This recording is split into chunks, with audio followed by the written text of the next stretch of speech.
Hi, I'm Shir, and this talk is about how we resolved multiple decisions from multiple services using Kafka Streams.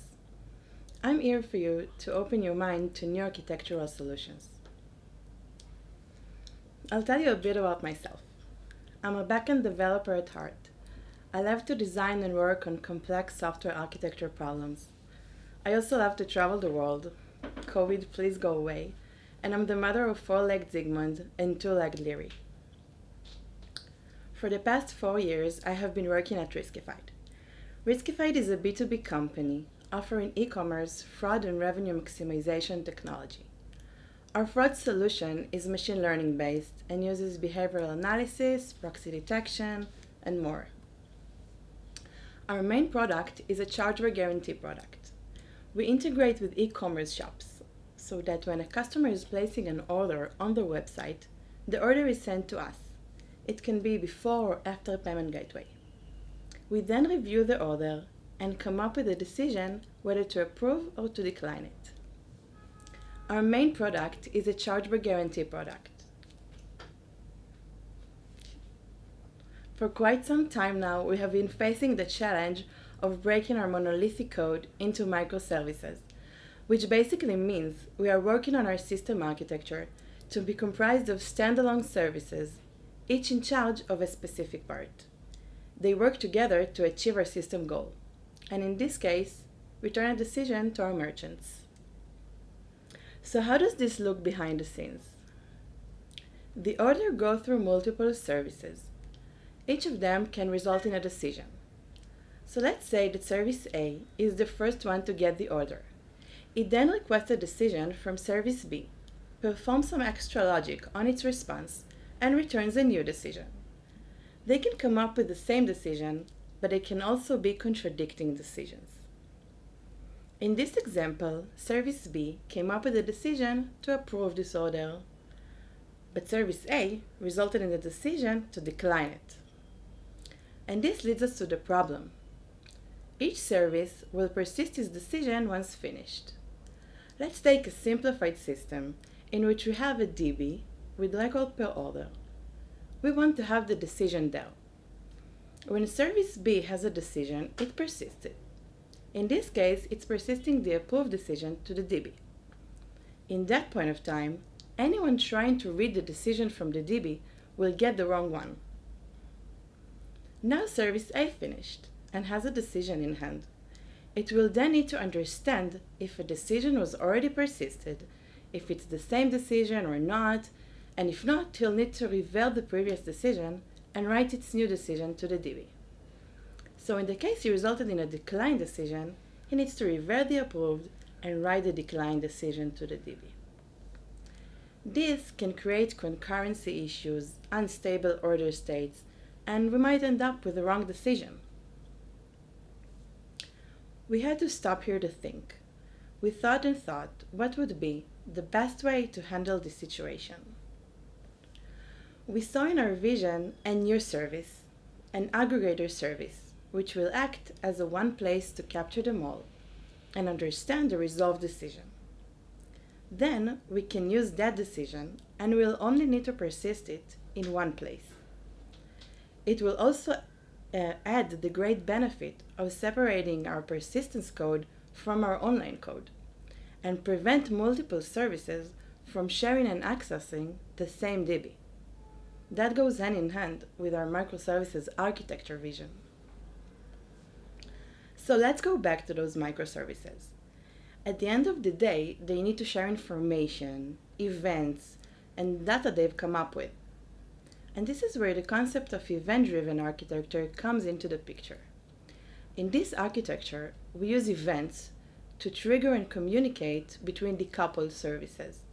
Your service can publish events, and anyone can subscribe and trigger a process when an event comes in.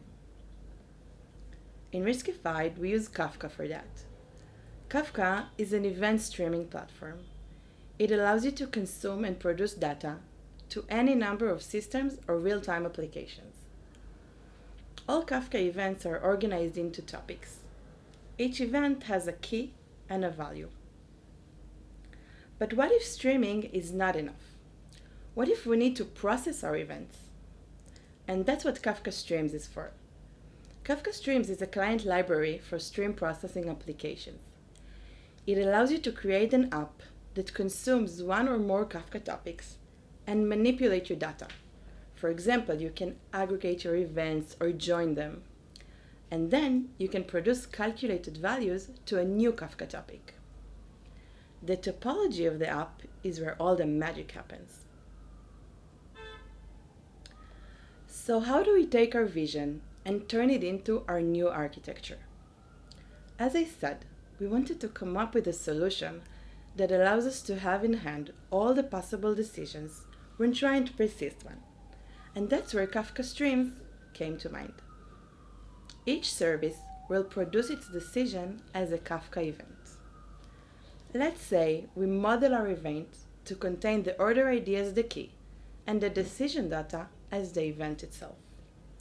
A new Kafka Streams application will consume all of our services' decision.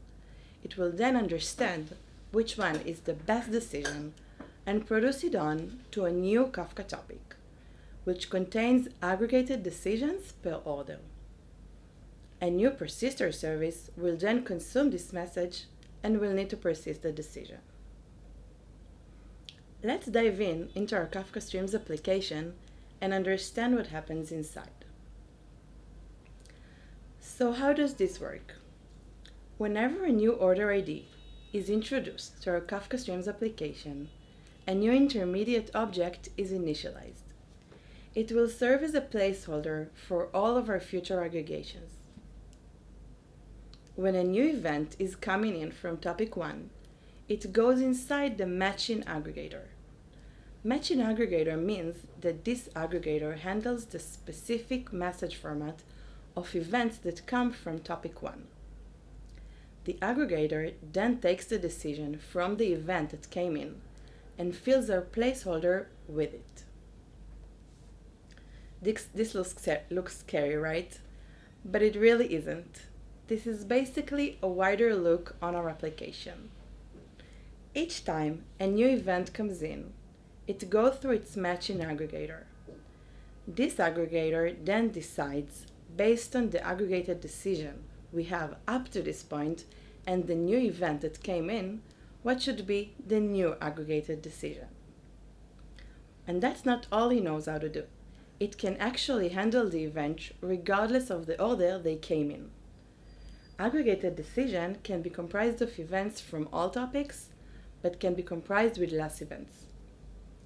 At the end, after processing all the events that came from the same topic, from the same key, a final aggregated decision is produced to an output topic. Whenever we'll want to add a new topic into our Kafka Streams application, we will need to write a new aggregator that knows how to handle its input and aggregate it into our aggregated decision. But wait, something is missing. We actually don't want to output an aggregated decision after each event. We need to wait for all the events that belong to a specific order. In that case, we need to add windowing mechanism to our application. So let's look at our Kafka Topics, which streams events into our Kafka stream, and place those events on our timeline. All events with the same color are relevant to the same order. So let's say the red ones belong to the same order. That means that we see 3 events that came from all 3 topics, each containing a decision about this order. We implemented windows of 8 seconds that are session-based. Session-based means that each time our app receives an event from a certain order, a new window opens up. He waits for 8 seconds, during which he'll only aggregate the decisions without producing them on. And when he finishes, he will close. Let's look at the red events again. A new window opened after the first event came in. He then waited for 8 seconds and closed. And same for the purple one. Once closed, the aggregated decision relevant to that point of time will be produced to the output topic. So let's remember our desired architecture. We now have our Kafka Streams application ready, and it's writing to an output topic. The output topic contains aggregated decision. All we have left to do is to have a service that consumes events from that topic, and upon arrival of a new decision, will persist that to the DB. It will be the only service in our system persisting decisions. Our new persister service will now persist the decision after at least 8 seconds from the time the order was decided. But we can count on that decision to always be the right one.